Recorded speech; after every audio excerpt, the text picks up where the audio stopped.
Hi guys! Ipakita ko sa iyo kung paano mag-save ng money. My name is Rinsel Brown. Please don't forget to like and comment my video. And then, wag kayong magsawa sa panonood ng aking videos.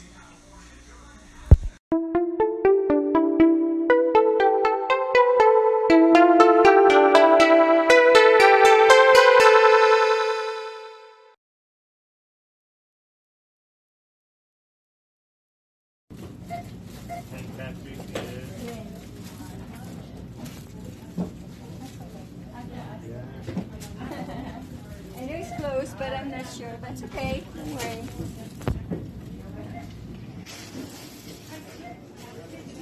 Hi guys! Ito yung mga youhaul ko.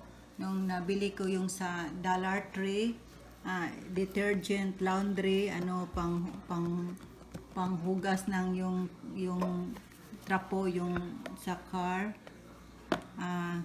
Yung wheel, steering wheel cover. $1 lang yun guys. Bumili kayo sa ibang store, baka yung 150 or 250. And then, furniture polish guys, $1 only. If you go to other store, $3 or $2.99. And then, pineapple slice guys is $1 only. Compare the other store is 2 for 4. You can save $3. Evaporate milk guys, $1. Compare the other store is $1.50 or $1.99.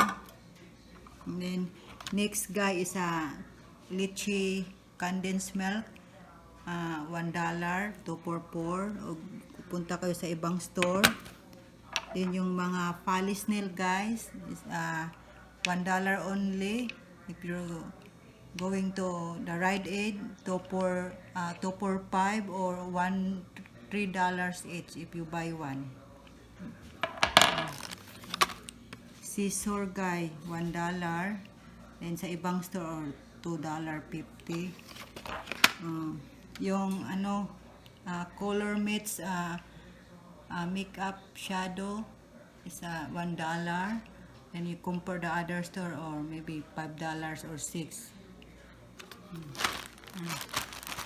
Cleansing cotton, $1 guy.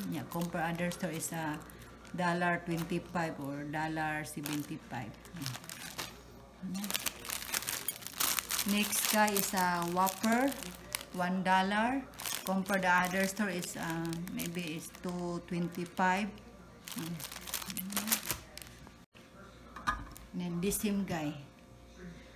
Thank you for watching guys, and see you my next video.